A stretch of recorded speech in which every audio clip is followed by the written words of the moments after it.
Well, good afternoon, and again, thanks to all of you for being here and for those of you that are viewing from home.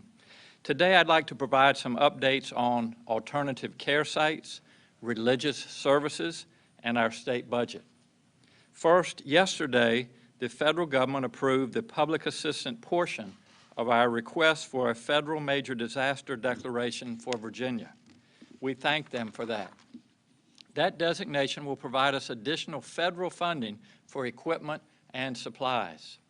It will help provide shelter for approximately 1,500 Virginians who are homeless or who rely on shelters that can't comply with social distancing. We can provide hotel or motel vouchers, and FEMA is also providing some funding for food, cleaning supplies, and medical transportation.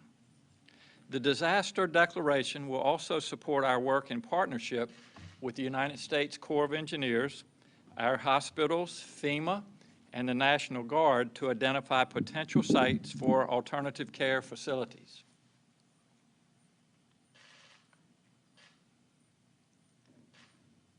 Thank you, Dwayne. Sorry, sir. No, appreciate it. On Wednesday, we discussed several preliminary site options. The Corps has continued its evaluation since then, and I have approved their final recommendations. In Northern Virginia, it has become clear that Dulles Expo Center is the site where construction can proceed the fastest, making it a better site for an alternative care facility.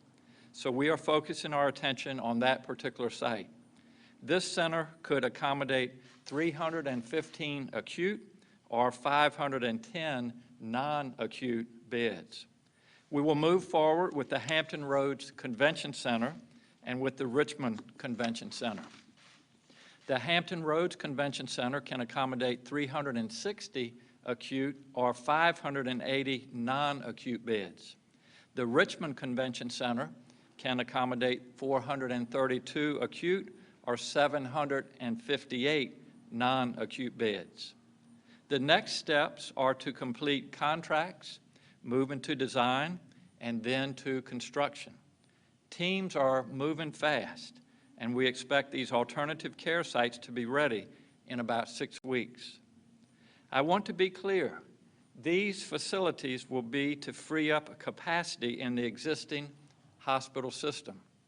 And as I have said, our models look at May, the month of May, as being the time when the surge will be most likely to occur. The economic slowdown caused by this pandemic is affecting thousands of Virginians. This week, 114,104 people applied for unemployment benefits in Virginia. This is a very large number, but by next week, it will unfortunately seem small. This is overwhelming our unemployment system. People have had issues with our website.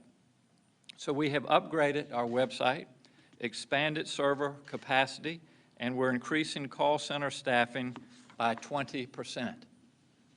In addition to people being laid off by employers, we've also learned today that the Department of Labor will provide unemployment benefits to people who were self-employed, gig workers, or others who didn't previously qualify. We're also seeing more people become eligible for our Medicaid program. When we expanded Medicaid eligibility less than 2 years ago, we considered 400,000 enrollees to be a milestone we would be proud of, because it would mean people who needed health could finally get it. Well, we have now hit that number this week, but it is nothing to celebrate. However, I think we are all grateful that Virginia did expand eligibility so more people can have access to health care at this most critical time. Now I'd like to talk about our state budget and how we're handling decisions about it. Just a few short weeks ago, the legislature passed a 2-year state budget that made generational investments and ensured that we were taking care of our most vulnerable Virginians. Now, we're facing a recession, and the certainty that this unprecedented situation will have major impacts on our state budget, both the budget we are currently operating under and the new one that begins on July 1. We can expect to have significantly less revenue than even our most pessimistic forecast. And our response to this crisis requires us to make significant investments, purchases of PPE and other supplies, investments in hospital space, and aid to support Virginians who need it the most. Federal funding from this disaster declaration and from stimulus bills will surely help, but it will not fully fix the problem. So yesterday, I directed state agency heads to begin taking steps to reduce spending. We are eliminating discretionary spending for the remainder of this fiscal year. We are directing our agencies to prepare for budget cuts in the next budget cycle starting in July. And we are directing our budget experts to re-examine funding that was planned for new initiatives and avoid any new commitments. We have to rearrange our priorities now. Virginia had a strong economy and was in a good financial position before this pandemic. I have confidence that we will manage our budget responsibly through this situation, and when this pandemic is finished, we will again be strong. We know that our nursing homes and long-term care facilities can be particularly vulnerable to this virus. Right here in Richmond, Canterbury Rehabilitation and Healthcare Center has been particularly hit hard. 16 of the people living there have unfortunately died, and another 92 have tested positive. Working with our Department of Health, this week Canterbury tested all of its residents for the coronavirus. Of those who tested positive, 53 had no symptoms. They didn't know that they had this virus at all. This demonstrates how absolutely critical it is that everyone stay home and stay away from other people, because people can have this virus without knowing it or feeling sick. Our nursing home residents have no choice. My heart goes out to them and their families, and to every person in Virginia who is living in a facility or has a loved one who is. I know that it is heartbreaking to not be able to go see your mother or your father or your grandparents or even your spouse, especially if they are sick. We all have the responsibility to stay home and stay away from other people so we slow the spread of this virus. By doing this, we protect ourselves and we protect other people. We protect our healthcare workers who are on the front lines every day fighting a battle for us. As I've said before, we're in the early stages of this situation in Virginia. The actions that we take now will help shape what happens in the next few weeks and months. We can get through this, but we must all work together. I spoke today with our Department of Conservation and Recreation, as well as the Department of Game and Inland Fisheries. Together, these departments manage our state parks, our wildlife management areas, preserves, and other public lands. They tell me that many Virginians are using these parks and preserves to get outside. As an outdoorsman myself, I know the importance of our public lands and waters to the mental and physical health of Virginians. But I hear that some people are still gathering in groups and not abiding by our social distancing, in direct violation of our stay-at-home order. This puts a tremendous burden on our law enforcement, from those monitoring public beaches to those patrolling our parks and preserves. To ensure continued access to public lands and waters, Virginians must practice social distancing and avoid gatherings in these places and treat our natural areas with respect. Behavior such as parties on the beach, sandbar, or boats are strictly prohibited. So is rafting of multiple watercraft and large gatherings. So are littering, vandalism, and failing to observe post-it use restrictions. Virginia Natural Resources agencies are working hard to provide this outlet for people, but they cannot continue to do so without your help. Everyone needs to stay apart for your own safety and that of others. Do not gather in groups. We will be watching this weekend. I do not want to have to close these lands to public visitation because of a few irresponsible people. Now I'll ask Virginia Commissioner of Health, Dr. Norm Oliver, to provide a brief health update. Dr. Oliver. Thank you. Good afternoon. This past week, the Centers for Disease Control and Prevention, the CDC, listed Virginia as a state that has widespread community transmission of COVID-19, and that certainly has proved to be the case, as you've heard with the numbers over this past week. The total number of cases we have to report today is 2,012. Since we reported to you on Wednesday, that is an increase of a little bit more than 500 new cases. The total number of deaths is 46, and that is just in the last 24-hour period of reporting 5 new deaths. The areas that continue to have the widest spread of disease are here in the central region of Virginia around Richmond, as well as the Tidewater and Peninsula region and northern Virginia, the areas in which, as the governor announced earlier, we are planning alternate care facilities to aid the hospital systems there, which are doing a wonderful job at meeting the increased number of patients with COVID-19 that they're seeing in their hospitals. One last thing.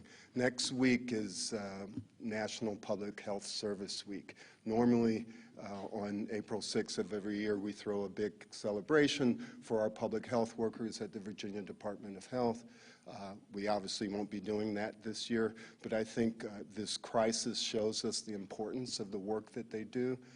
Folks in the local health districts have been identifying these cases. Each of these more than 2,000 cases has hundreds of contacts that we're trying to track down, ensure that they don't have the infection and are not spreading the infection, doing our best to contain this pandemic as best as we can, and those frontline workers deserve our gratitude, and I want to say here now, thank you.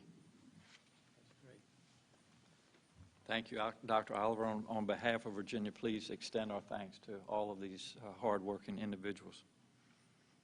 Before we take questions, I want to return to an issue that I raised on Wednesday. We are entering what is normally a very busy period for our faith communities. Easter, Passover, Ramadan, and other religious holidays fall this month. Normally, our faith communities would celebrate those important times together, but these are not normal times. We have developed additional guidance for our faith communities, urging them to use alternative means of worship, such as virtual gatherings or drive-in services. I know the requirements of social distancing are hard on communities that rely on togetherness. It's hard on all of us, whether you are of a particular faith or no faith.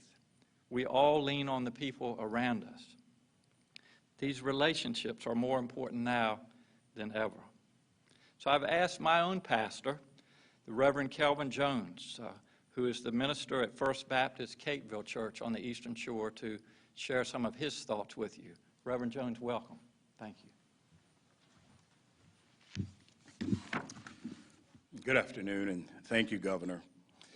I would certainly like to take this moment to thank our governor and his cabinet for their leadership during the COVID-19 crisis that has impacted the Commonwealth as well as the rest of the world. Thankful that we have leadership that listens to the data and those that are in the medical profession as they help to maneuver us through these uncharted waters that we're in. Also, as I would like to thank as a Virginian to have the leadership that has a relationship with a power that's greater than self, and have faith to believe that the power we got will guide us through these turbulent times. I admonish us to heed the voice of our governor, the healthcare professionals, and other officials. Virginians, this is not the time for us to become angry nor frustrated. This is not the time to perceive the government as a means of which trying to control our lives, but we should see them as trying to save and preserve our lives. I am sure that for many of us, sheltering in place has been difficult. We are used to moving freely without restrictions or instructions. However, this could be the time for us to push the pause button and hit the reset button of our lives and concentrate on our faith.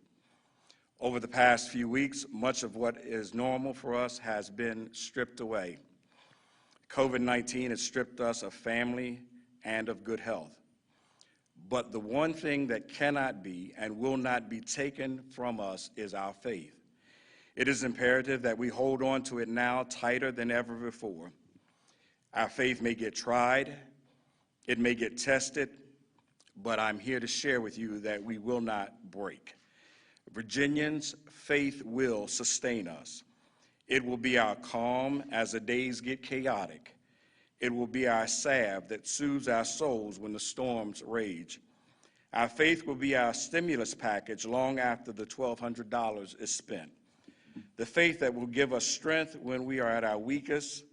This faith is what we must exhibit during this time of crisis, during this dark moment.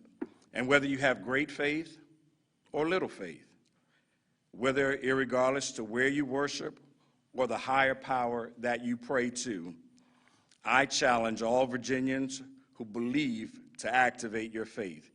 And remember that we are the light of the world, and a city that sits on a hill cannot be hid. And this light, which is our faith, shines brightest in darkness. And no doubt these are dark days, but Virginians, your light, which is your faith, my light, which is my faith, our light, which is all of our faith, that radiates and resonates from every religion throughout the Commonwealth of Virginia, has the awesome opportunity to be one bright, unified light shining at this time of darkness. Virginians, I believe, and I have a suspicion, that on the other side of the storm, there are rainbows of hope that are on the horizon. But we cannot lose hope. We must hold to our faith. For all those who are putting themselves in harm's way every day, we must hold on to our faith. Virginians, be assured we will arise from this stronger, wiser, and better than ever before because of the faith of every religion. Let us continue to pray for our governor and his cabinet and the entire Commonwealth of Virginia and this world. And as we worship this weekend, let us be mindful to do it in a safe, social distancing manner that protects the lives of those that God has entrusted to us. Thank you, Pastor. We'll be glad to take your questions. I'm going to start with the phone. The first question from Max Thornberry with the Northam Daily. Hi, Governor. Thank you for taking our questions today again. I've seen a lot of people in the live feed online. They're asking about rent. You addressed what mortgage holders can do and how they can get some relief. Is there anything that your administration can do about rent, or is that kind of out of your control? Clark, do you want to handle the rent issue? Welcome our Chief of Staff, Clark Mercer, to the podium. Thank you, Clark. Yes, well, let me follow up first on the homelessness displacement issue. Obviously, you cannot stay at home if you do not have a home, so I wanted to cover that topic, and then I'll move into the rent. The governor announced that we will help up to 1,500 Virginians who are homeless find shelter during these trying times. And we put the word out to the private sector, our hotels, to see if they would be willing to accept individuals displaced during this time. And in the last 24 hours, I'm very happy to report that we have over 500 hotels throughout the Commonwealth that have over 37,000 rooms available who are willing to assist the Commonwealth. And I wanted to specifically thank our Secretary of Commerce's team, our Department of Housing and Community Development, the Virginia Restaurant, Lodging, and Travel Association, and our Asian American Hotel Owners Association. As for rent, there's a variety of tools that we have availed ourselves of. Obviously, the Supreme Court has suspended court proceedings, so no one will be evicted during this crisis. Our Virginia Housing and Development Authority is the financing arm for many, the majority of our multi-family tenant and apartment buildings throughout the Commonwealth, and they are using all the tools that they have at their disposal to keep individuals from being evicted during this crisis, and they're getting cooperation from all those folks who do business with the Virginia Housing and Development Association. So there are many efforts through the courts and also through the lenders and banks to make sure that folks have a roof over their head during this crisis.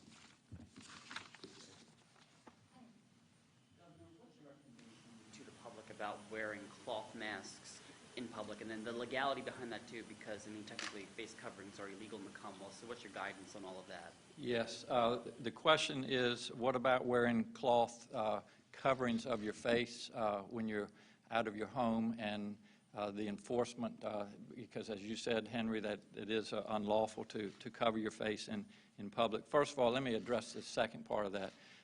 We know that during times such as these, that people are going to need to protect themselves, whether they have symptoms or not, and so no law enforcement will be bothering anybody because they have a covering on their face. I can assure you of that.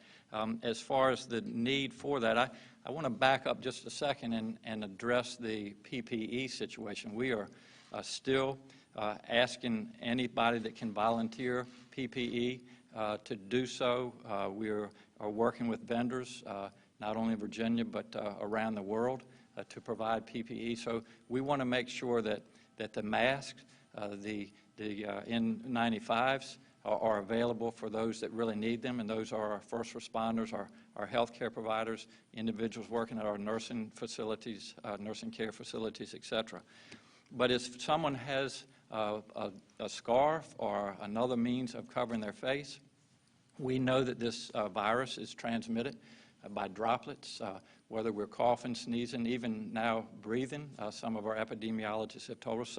So I certainly wouldn't discourage anybody if they're out of their house for an essential reason, especially if they're around other individuals, to cover their face. I think it not only would protect them, would protect others around them. So I would encourage that to happen. Roger Watson with the Farmville Herald. Thank you, Governor. Continuing on the PPE issue, in Wednesday's press conference, it was assumed that shortage would be solved before the hospital expansion took place. The fact that you only got a fraction of what you requested from the national stockpile, does that affect how the expansion, how quickly that can happen? Yes. Thank you for the question. The question was about PPE. What's in the pipeline? Will we have enough when we see the surge? Dr. Carey, I'm going to allow you to answer that. Thank you. Thank you, Governor. We are committed to finding every amount of PPE, scouring not just Virginia and the U.S., but internationally. So we are committed to help our health systems, our providers, our first responders, our social service workers who need to go into the home, to get them the PPE they need. We are always planning for that next surge that we have to make sure that's there. So even as we plan for alternative treatment sites and how we can better assist our health systems as they do their surge, we have to make sure that we have all of those elements, that we have the staff, that we have the space, that we have the supplies, as well as the systems to provide that care. So we realize that supplies remain an issue, but we are committed to making sure that when those supplies are available, that staffing and space are no longer a constraint. So we are moving forward on all those fronts because we just have to make sure that we do everything we can to be prepared. Yeah, also on the PPE issue, Based on the FEMA data released yesterday, it appeared that states like Maryland and D.C. were ordering ventilators earlier than Virginia was within their first 2 orders. And I was wondering if there was a reason Virginia didn't do that. And then on PPE specifically, could you talk more about the state suppliers outside their strategic national stockpile and whether those orders are coming in consistently or if they're sort of filled piecemeal? Sure. We'd have to look back to the exact date. I know that the VEST, the Virginia Emergency Support Team, ordered 350 ventilators from the national stockpile, as well as attempted to place an order for 350 in the private sector, and that has not been able to be filled. I also will say that our health systems are also reaching out to all of their supply chains, and hundreds of new ventilators are now available in the Commonwealth. So we are all trying to increase the numbers of all the protective equipment, and including support equipment like ventilators. So I hope that answers your question. Kate, just to follow up on that too, we are also looking at innovative ways to better use the ventilators that we have. For example, using valves to take care of more than one patient at a time. So a lot of that is in the process, and we are doing everything that we can to, again, when we know that we'll, or at least expect to have the surge, that we'll not only have the bed capacity, but also the equipment to include ventilators and also the staffing that we need. So all 3 of these areas are being worked at one time. Progress Index. Thank you, Marissa. Governor, the police chief of the city of Petersburg took to Twitter this week to express concern about the essential classification of ABC stores being open. He posted on Twitter and a question directed to you. Quote, if you want people to stay home, remove adult beverages from state shelves, unquote. Now, it's possible he could be having some local emotional reaction to that because of what happened last weekend on 95, double fatality, where a wrong-way driver from Petersburg is facing DUI charges.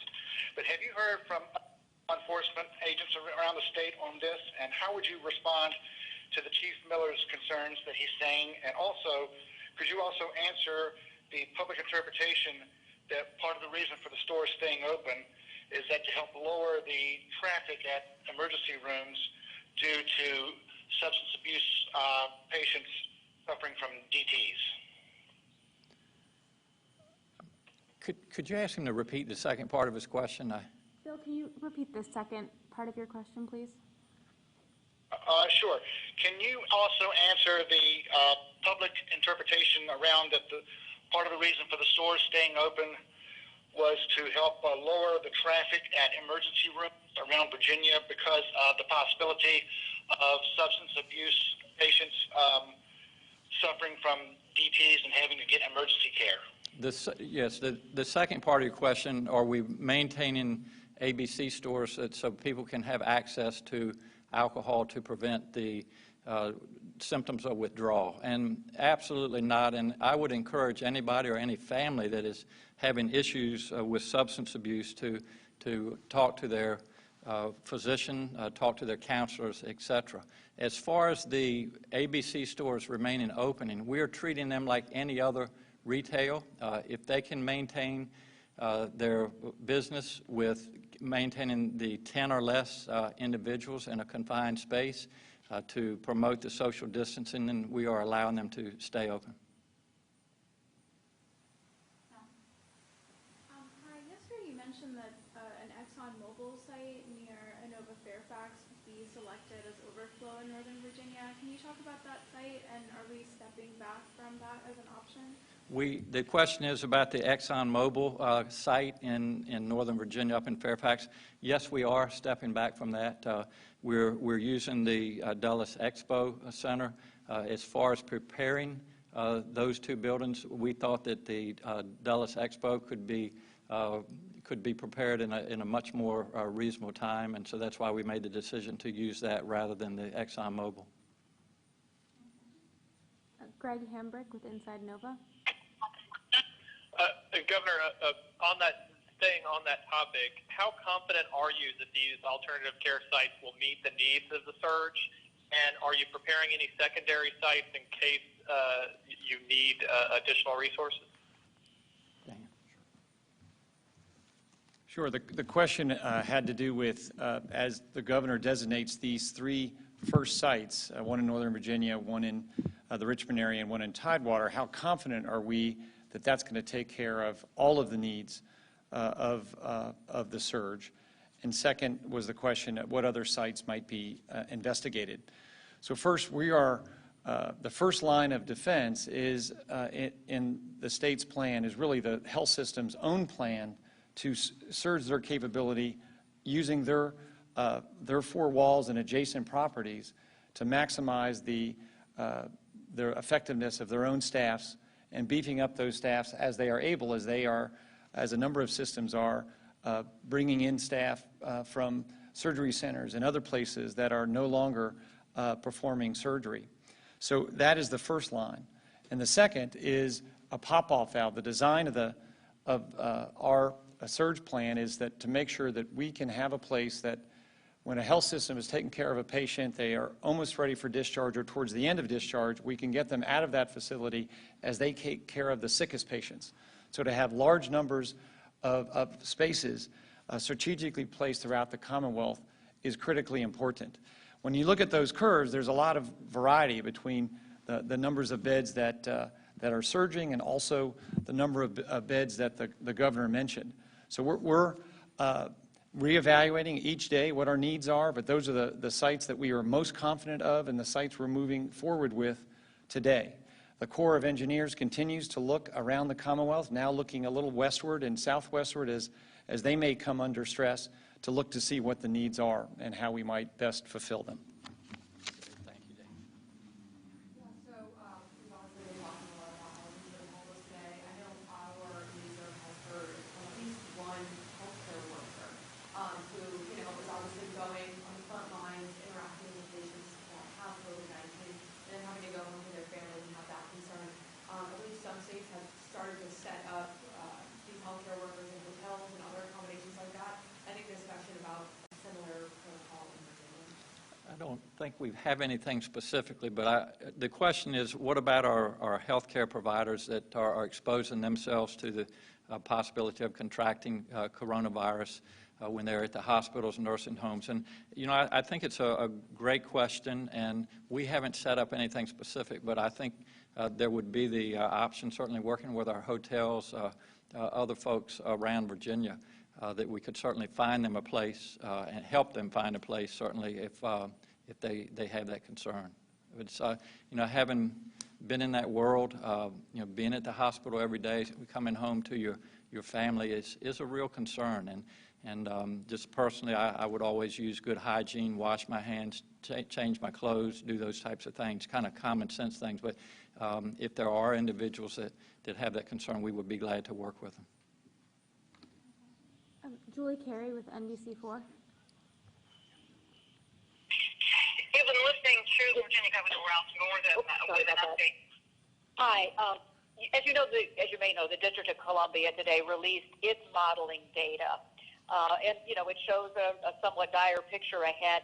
If you are trying to drive home the importance of compliance, why hasn't Virginia done the same and let folks know a little bit more about what our modeling data shows? It's a great question, Julie, and thanks for asking. The question is about our modeling, and there are obviously different models. We look at all of those, as I've said to Virginians every day. I'm all about data. It is not a perfect science by any means, but we are analyzing data that is coming from other countries that have experienced this, looking at their curves, other states, cities such as New York. Again, it's not a perfect science, but our best estimate is that the surge will be in the month of May. We're not sure whether it's early May, middle, or late May. If people want access to these curves, I don't think that those are classified. I think they're available on different websites, and I think people are more than able to do that. As far as what we're thinking, what the science we're using, the data we're using, we're giving that information to you every day, and as I've just said, our best estimate right now is that the surge in Virginia, and again, every area geographically in the world is different, but our estimate is that, and what we're preparing for, is that our surge will be in the month of May. One more, so just to build on that, we were talking about timing, but in terms of, say, the share of residents, Virginians who might get it, I think what caught people's attention in D.C., as Mayor Bowser said, maybe 1 in 7 people could be expected to get it. I don't know if you've done that type of projection and if you'd be willing to share it. Yeah, I don't have a 1 in 7, Laura. I think the question is, you know, how many individuals will get it. The point that I would make to Virginians is if you don't abide by our guidelines, if you don't stay at home, if you don't practice social distancing, if you don't wash your hands frequently, and you're in the vicinity of someone that has coronavirus, you're going to get it, period. This is one of I was talking to some folks earlier today. I've been in this business for over 30 years. I don't know that I've ever seen a pathogen, whether it be bacteria, virus, whatever, that is contagious as this is. And again, I would just assume that, you know, if you're around other people, that there's a good likelihood that someone is going to have the virus, and you just need to follow our guidelines. We were pleading with Virginians to do that, and if we abide by those, we know that those work, and that will cut down on the risk of being infected, and it will also flatten that curve so that our hospitals aren't overwhelmed when the surge does occur. Governor, of the models that are out there, are there any that you would point Virginians to if they want to get a better sense of that curve that you're talking about? Does anybody want to talk about the different? Thank you. There are models that come out of the University of Pennsylvania called the CHIME model that really models hospital bed utilization.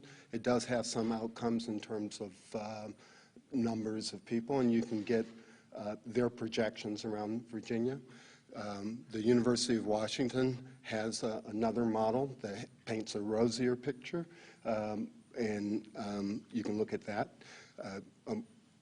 Probably a month and a half or so ago, the Imperial College of London produced a model for the U.S. that you could also look at. The University of Virginia Data Science Institute has a research team that did work for the Defense Threat Reduction Agency and produced a model for them. The Virginia Hospital and Healthcare Association and the Virginia Department of Health have provided them with Virginia-specific data, and they are hard at work producing a model that will use that Virginia-specific data to generate a model that will more than likely be a better estimate. Remember, however, that models are models. The map is not the same as the territory. We've all used our GPS and been told to take a right turn when there was not a possibility of doing that. Take that into account when looking at these models, that they're not a prediction,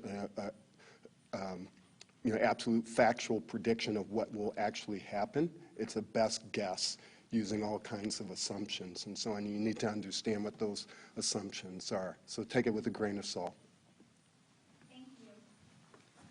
Again, I thank you all for being part of the discussion today. I hope that all Virginians can continue to abide by our guidelines, and also hope that all Virginians have a safe and peaceful weekend, and we will look forward to talking to you again on Monday. Thank you all so much.